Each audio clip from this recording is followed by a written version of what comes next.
Earlier, I spoke with Dr. Stefanie Tompkins. She's director of the Defense Advanced Research Project Agency, known as DARPA. We discussed the role of the agency in our greater defense framework and how the Department of Defense is continuing to innovate and challenge what's possible. Here's my conversation with Dr. Tompkins.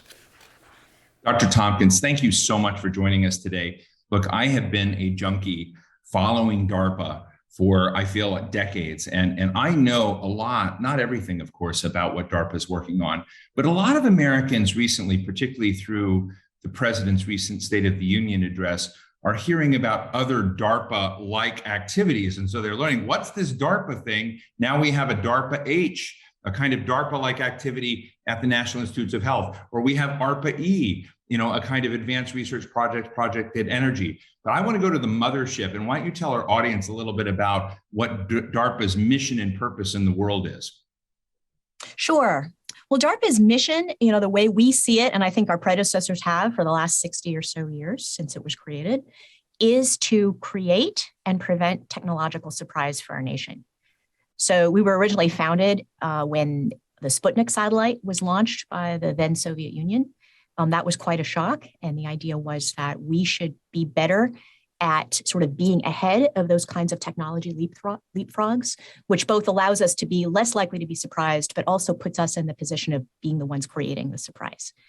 So as the president mentioned, I think there are some things that we call our greatest hits, and that includes things like miniaturization of GPS receivers, the ARPANET, which became the internet, unmanned aerial vehicles. Most recently, about an investment about a decade ago in mRNA vaccines. So wow.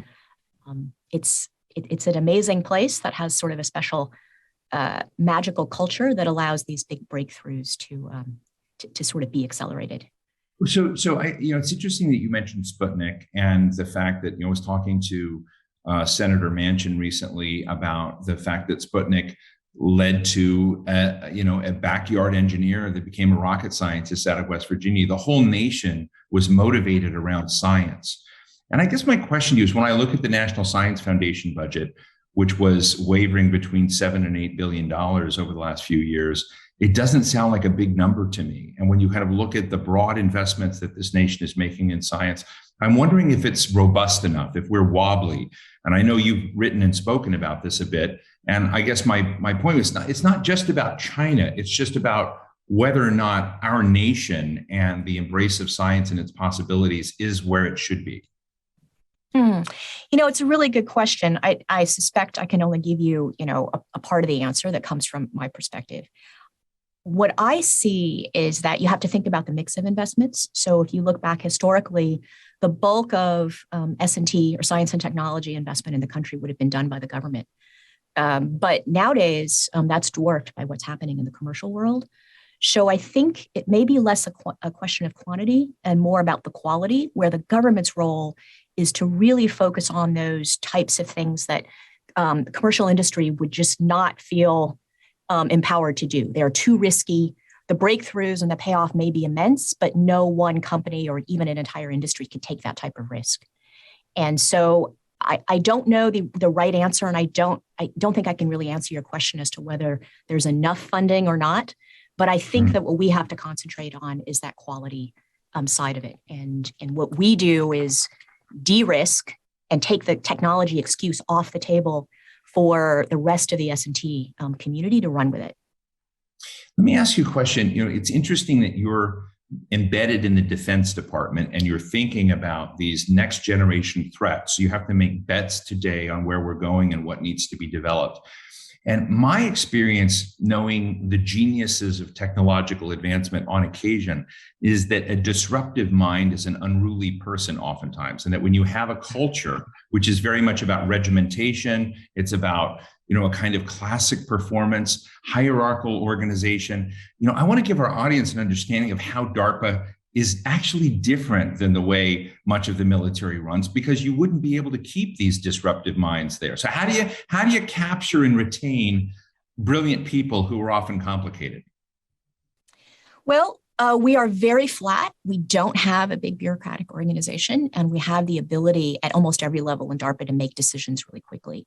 So whether it means that we could hire a person in less than a week if we decided that we needed to do that, we're very grateful for a bunch of sort of flexibility and sort of authority that Congress, for example, has given to us, and a lot of leeway that the Department of Defense gives us to sort of run autonomously. But the other thing is that we have a really inspiring mission.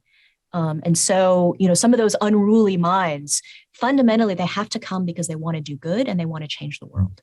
They're giving up usually significantly higher salaries. They're taking a break from what is probably a very successful career trajectory. They come here and we owe it to them to allow that time that they're here, which is typically about 4, maybe 5 years, to be put to the best use possible with that dream of changing the world. So our entire culture and our mindset is focused on eliminating barriers and bureaucracy and letting them get to the business of that game-changing technology. And that tends to work really well with all kinds of personalities. Well, that's great. Well, you've mentioned some of the big hits of DARPA, like GPS work and the ARPANET, and which became the internet. I know you've been involved with optical manufacturing componentry and all sorts of things, materials design, stealth fighters, drones, and unmanned vehicles. The list is long that DARPA has been involved with. Those are the successes. And I do want to get to the subject of, hey, what is your crystal ball? Tell us about what's needed or what you're investing in today to the degree you can, because I know a lot of it is classified. But I'm also interested in fabulous flops. I'm interested in things that were cool, but just didn't work out, because I want our audience to understand not everything's a home run. Yeah, in fact, you learn a lot from failure. So can you talk about any of your flops? Sure. There's one that I've heard about a lot, and it was before my time. I don't remember the exact name of the program, but I do remember it was a type of aircraft that I believe instead of doing all the cool things it was supposed to do, it sort of flipped over. And so it literally flopped in midair. But, the flops are hard to understand sometimes because they can surprisingly lead you in a different direction. And I'll give you a real quick example of that. We had a program a number of years ago focused on trying to create artificial blood. And you can imagine why in the battlefield, it would be a lot better to be able to manufacture the blood than have to rely on some kind of complex donor network. And that program failed. We were able to create the artificial blood, but it ended up, we could not bring it down to a price point that actually made sense for the military. We had a new program manager come in, and one of the things he had to do when he started was sort of close out that program. And he was brainstorming with his team and said, if we have expensive blood and we're sort of stuck with that, is there something we could do with that blood to make it worth the price?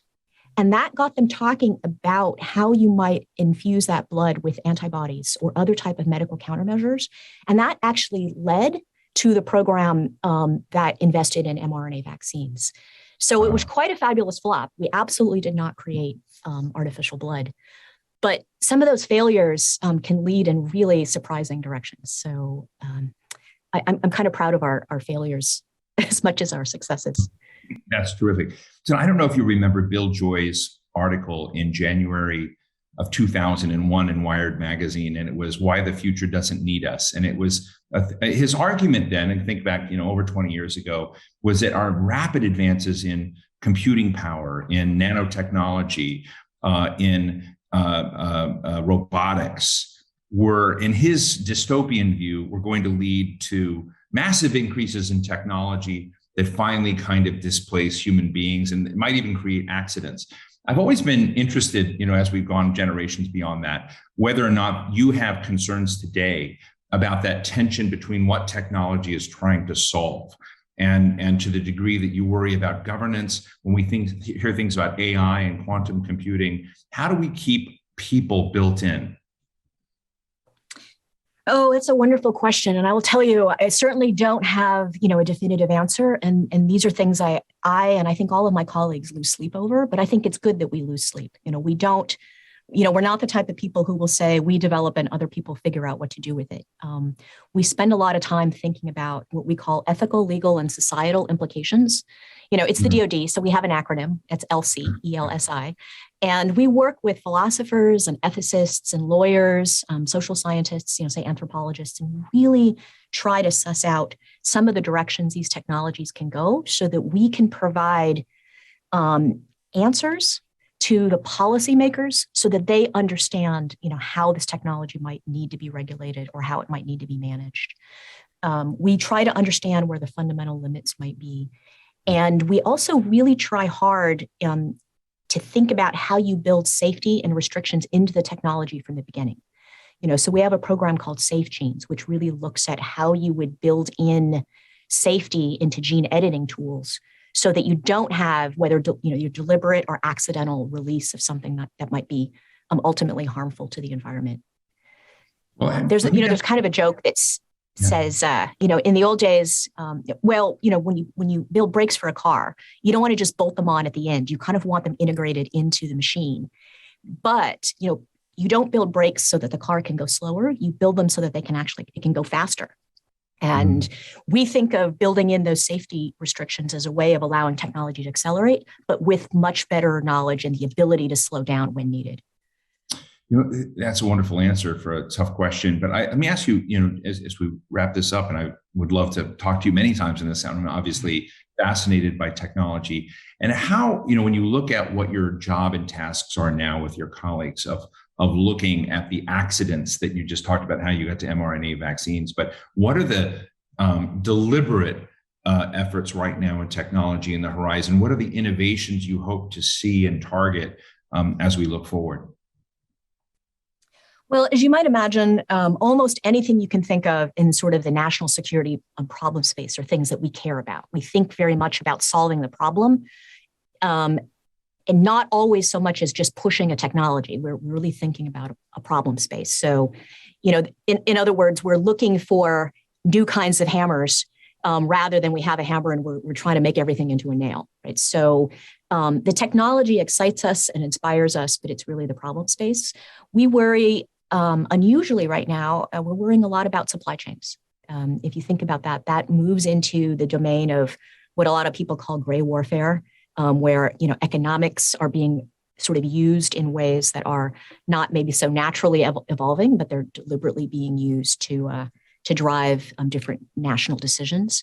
That's a super complex problem, and it's not one that lends itself well to one organization looking at one type of supply chain. It's really looking at the complex interconnection. So we have a whole variety of programs underway and some new ones getting started where we take advantage of our ability to be multidisciplinary to look at problems like that. And that will include things like microelectronics. It includes things like pharmaceuticals, and it certainly includes things like military parts and components. So that's an area that I think affects almost all of the other areas, and that's sort of a new one that you'll hear us talking a lot more about in the future. I'm going to sneak one last one and frustrate my team. It is amazing to talk to you, and I know that you're brilliant and in this. And I've had the pleasure of talking to so many women in science. It occurs to me that while DARPA helped create this conversation that we have between myself here in Doha and you in Washington D.C., my friend Susie Armstrong at Qualcomm was the engineer who helped figure out how to move visual pictures, and the algorithm for that over the internet. Ellen Stofan, who was a former chief scientist at NASA, is now at the Smithsonian and is obsessed with going to Mars. There are great Franz Cordova, who was at the National Science Foundation. So many great women in science and technology are out there, but it is one of the areas that when you kind of scratch beneath the surface of the excellence there, we're still not as a nation at the same point where we have gender parity, I would say, in the STEM fields. I just be interested in your perspective of because you're obviously successful in this, what should we be listening to and doing by way of making sure that we have an equitable set of resources that is blind to gender? Does that make sense? Yes, it does make sense. And, again, that's one of those questions where I think we have a lot of people with significantly more expertise than I do. I think where I would be listening myself and where I am trying to listen is what causes women to leave STEM fields and what causes the young, students to change their minds and decide to do something other than majoring in STEM. And I think those are problems that are seen and documented. And something is happening, and we need to sort of understand that root cause issue that's underlying all of that. It's not a magical solution. I don't think solving those problems will suddenly transform everything, and it takes time. But I think we have to listen to the women and what's causing them to make the decisions that they do. I think it would be really interesting to ask ourselves, how do we get more Stefanie Tompkins and Ellen Stofans and Franz Cordovas? What a pleasure to talk to you, Dr. Stefanie Tompkins, Director of the Defense Advanced Research Projects Agency. I think I got that right, of DARPA. Did I get all the letters right? But Absolutely. I want to thank you so much for joining us today, Stefanie. Thank you very much. It was my privilege. Thank you so much.